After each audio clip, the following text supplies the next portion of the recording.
अस्सलाम वालेकुम क्लास 7। आज आपका साइंस का लेक्चर नंबर 2 है जिसमें आप चैप्टर ई पढ़ रहे थे heating and cooling. Last lecture में जो लेक्चर नंबर 1 था उसमें आपने कन्वर्जन देखी थी कि किस तरह से जो है वो सेल्सियस स्केल से आपने केल्विन स्केल में कन्वर्ट करना होता है। तो आज भी उसी की कुछ एक्सरसाइजेज हैं जिसको हम देखेंगे।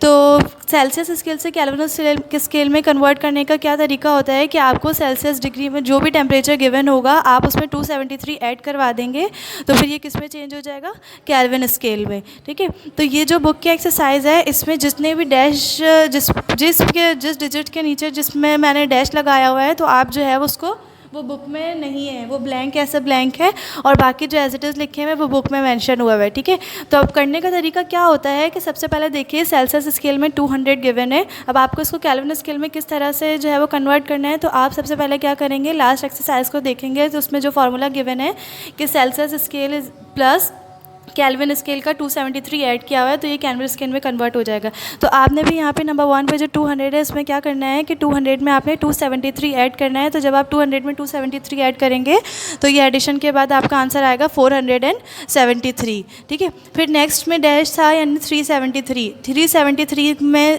373 अब यहाँ पे गिवन है केल्विन स्केल। अब मैं इसको सेल्सियस स्केल में कैसे कन्वर्ट करूँगी, तो देखिए अगर मुझे सेल्सियस स्केल से केल्विन स्केल में जाने के लिए 273 को ऐड करवाना है तो फिर केल्विन स्केल से सेल्सियस स्केल में रिटर्न जाने के लिए मुझे 273 को माइनस करवाना पड़ेगा। तो अगर मेरे पास 373 यहाँ पे गिवन है तो मुझे सेल्सियस में जाने के लिए यहाँ पे माइनस करवाना पड़ेगा 273। तो जब मैं 373 में से 273 माइनस करवाऊंगी तो आंसर मेरे पास क्या आएगा, 100। तो ये सेल्सियस स्केल हो गया।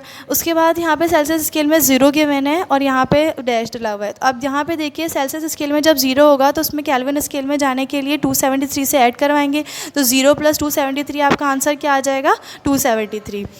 फिर नेक्स्ट है डैश यानी -100 और केल्विन स्केल में 173। अब 173 को में से मैं वापस किस तरह से सेल्सियस स्केल में जाऊंगी, तो 173 तो यहाँ पे देखिए कि आप क्या करेंगे, तो केल्विन स्केल्स में मतलब सेल्सियस स्केल में जाने के लिए 273 में से 173 आप माइनस कर देंगे। तो जब 273 में से 173 आप माइनस करेंगे तो आपके पास आंसर क्या आएगा, यहाँ पे 100 आ जाएगा। ठीक है, देखिए मैंने यहाँ पे जो है वो माइनस का 100 लिखा है। अब माइनस का 100 देखिए तो फार्मूला यहाँ पे गिवन है कि केल्विन स्केल बराबर है सेल्सियस स्केल + 273। तो अगर मेरे पास केल्विन स्केल में 173 गिवन है तो मैं इसमें से -273 करवाऊंगी तो फिर मेरा फार्मूला कुछ इस तरह से हो जाएगा कि +173 - 273। प्लस माइनस माइनस होने के बाद बड़ी वैल्यू के साथ यानी 273 के साथ माइनस का साइन है, इसलिए आपके आंसर में यहाँ पे -100 आ रहे हैं। ठीक है, अब देखिए -200 और यहाँ पे 73 है। तो देखिए सेल्सियस स्केल से केल्विन स्केल में जाना है तो जब -200 है सेल्सियस स्केल की जगह मैंने -200 लिखा प्लस 273 लिख दिया। तो माइनस प्लस माइनस 273 में से जब मैं 200 माइनस करूँगी तो पॉजिटिव आंसर आ जाएगा मेरे पास 73।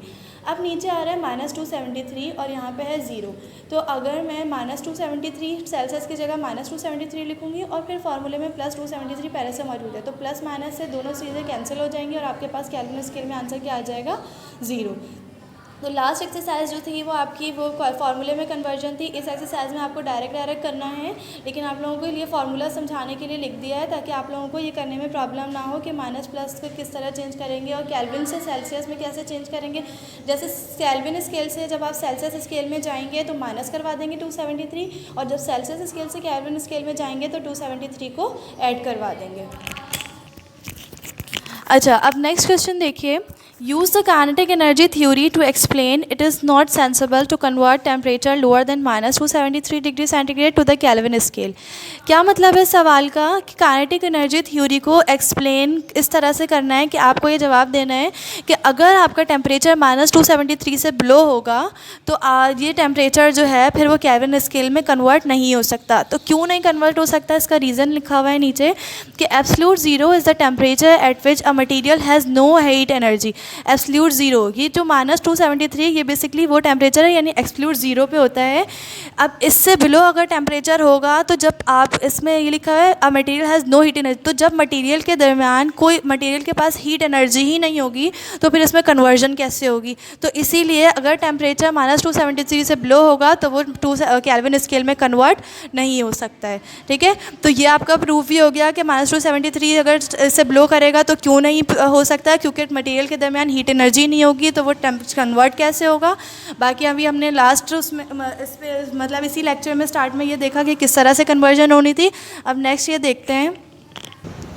अच्छा, अब यहाँ पे देखिए डिफाइन द फॉलोइंग टर्म्स में 4 डेफिनेशंस हैं। सबसे नंबर 1 पे है कंडक्शन, नंबर 2 पे है कन्वेक्शन, नंबर 3 पे कन्वेक्शन करंट और नंबर 4 पे है रेडिएशन। अब 1 बाय 1 देखते हैं कि डेफिनेशंस में क्या है। द मूवमेंट, सबसे पहले conduction, the movement of heat through a solid such as a metal is called conduction. Heat की जो मूवमेंट हो रही है सॉलिड्स के दरमियान, जैसे मेटल के दरमियान होती है, तो ये चीज़ क्या कहलाती है, कंडक्शन। इसकी एग्जांपल हम किस तरह से ले सकते हैं कि आपने एक मेटल रॉड पढ़ा, इसके बारे में स्टडी की थी कि एक मेटल रॉड होता है तो उसमें किस तरह से जो है वो हीट पास होती है और कैसे करंट उसमें से पास कर रहा है, तो ये चीज़ क्या हो गई, कंडक्शन। अच्छा, एक एग्जाम्पल ये ले लेते हैं कि कंडक्टर्स क्या होते हैं कि वो ऐसे तमाम मटेरियल्स जो आपके पास हीट को कंडक्ट कर लेते हैं जिसमें से हीट पास हो सकती है, तो ये चीज़ क्या कहलाती है, कंडक्टर्स, और इसका प्रोसेस क्या कहलाता है, कंडक्शन।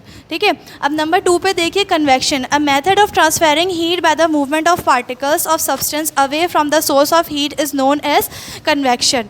अच्छा, अब इसमें हमने सबसे पहले देखिए कंडक्शन में क्या पढ़ा था कि सॉलिड्स के दरमियान हीट का ट्रांसफ़र होना क्या कहलाता है, कंडक्शन।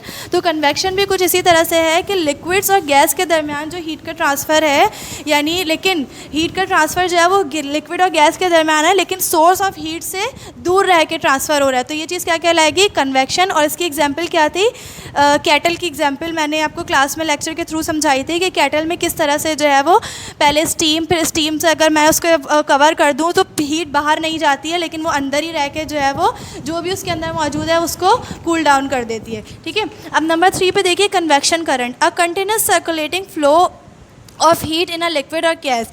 मुसलसल जो भी हीट जो है वो सर्कुलेट कर रही है किसी भी लिक्विड और गैस के दरमियान, तो ये चीज़ क्या कहलाएगी, कन्वेक्शन करंट। नंबर 4 पे है रेडिएशन, तो the transmission of energy in the form of waves through space और मीडियम।